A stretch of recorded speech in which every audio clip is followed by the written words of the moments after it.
Welcome back on my playthrough. This will be part 2 of the Republic of China in Hearts of Iron 4. So we took that northern state there, and my main focus is to gather up all these smaller weak states with small armies. And you'll see I'm planning out my next phase.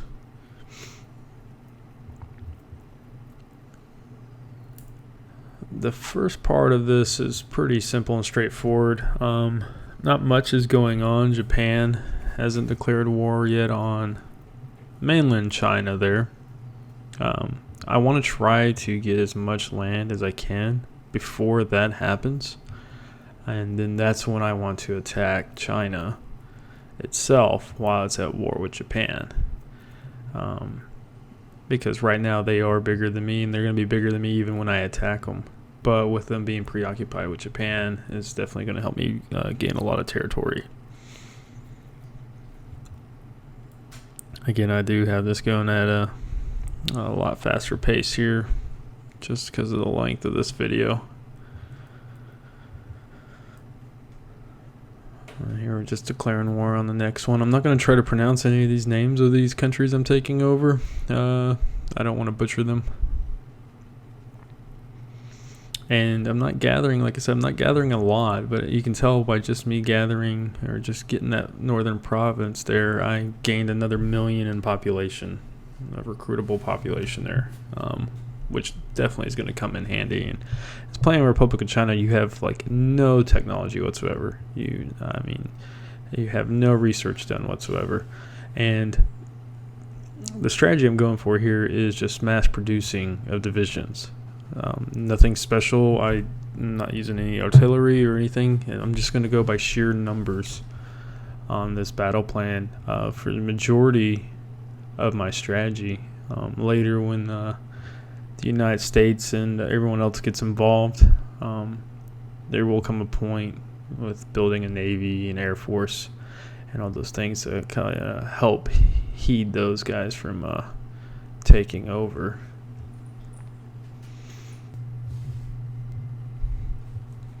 Here I'm just setting up my next battle plans. As you can tell, the capital is all the way on the other side. You can manually move your troops. I only do that to help flank. Some people think the AI isn't that great in here. If you have everything set up and you let them prepare somewhat, they'll move along pretty good.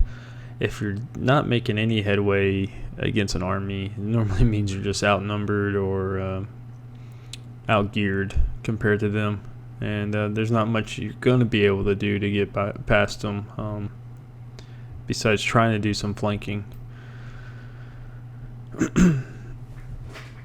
This battle goes, I don't want to say it's quick. There's a lot more land to cover on this one.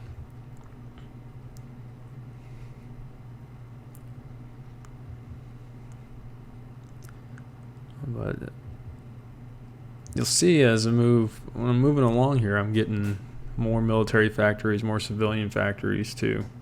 Like I said, you have to get whatever land you can around you to compete with the larger states. Especially if you're planning on, like I am, going against the United States and Europe, or the UK and France and everybody there. I am communist, so I'm not going to attack any communist countries, of course. They're going to be my allies later. But you can see I don't have many divisions, and just kind of moving through.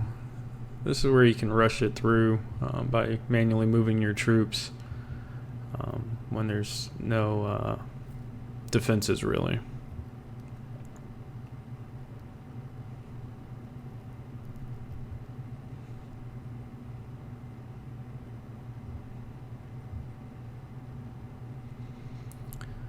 I'm still researching construction and research upgrades.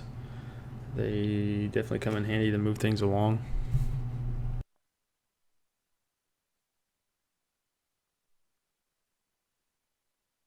I really haven't focused anything on military upgrades yet.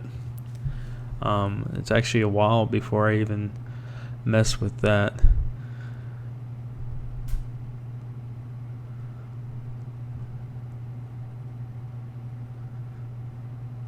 But these strategies, I believe, could work with, I mean, really any country that you want to do. I mean, I played through with the United States, and I mean, it's just complete overkill. The war machine, just the amount of resources and factories that the United States starts with to begin with is just insane. And I mean, up to par with actual history.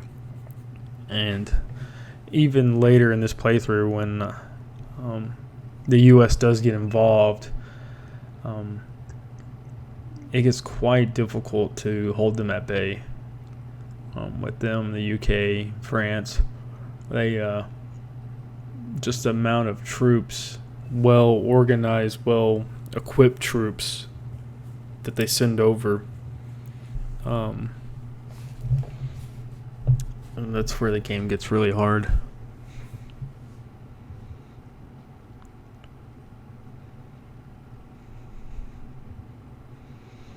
So you see, we're about 10 times the size we were before.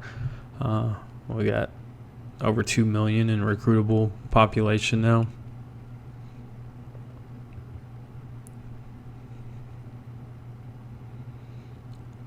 Here I'm starting to focus more on military factories.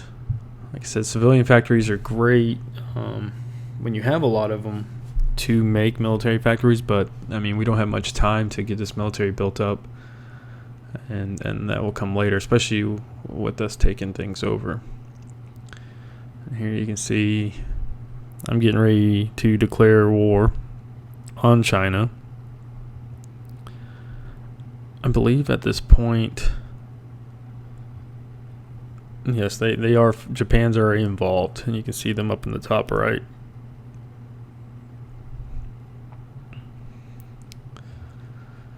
So normally I would probably try to expand even more, but like I said, I had to take this opportunity to go in and get as much of this land in China.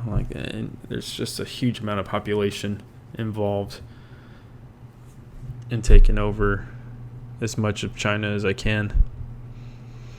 Not so much in resources, but it does open it up.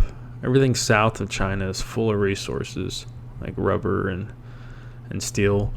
And as you can see, my battle plan, my main plan is to try to get as much of that of China as I can before Japan gets any of it.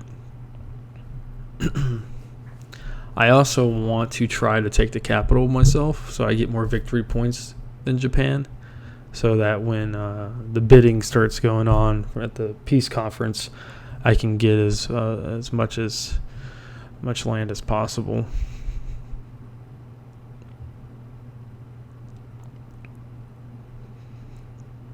Also trying to improve my relations with the Soviet Union. I mean, they're going to be my main trade supplier throughout the game, and I got to keep them happy.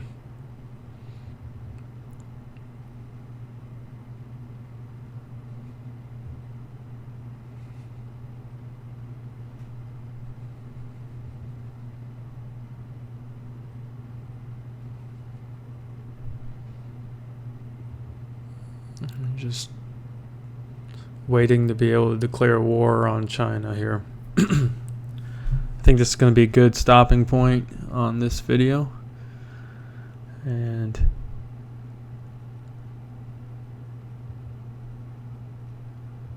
we'll follow up on the next one in part 3, the invasion of China. And it actually goes quite successfully. It went a lot smoother than I thought it would have. So I look forward to you on the next video. Thanks.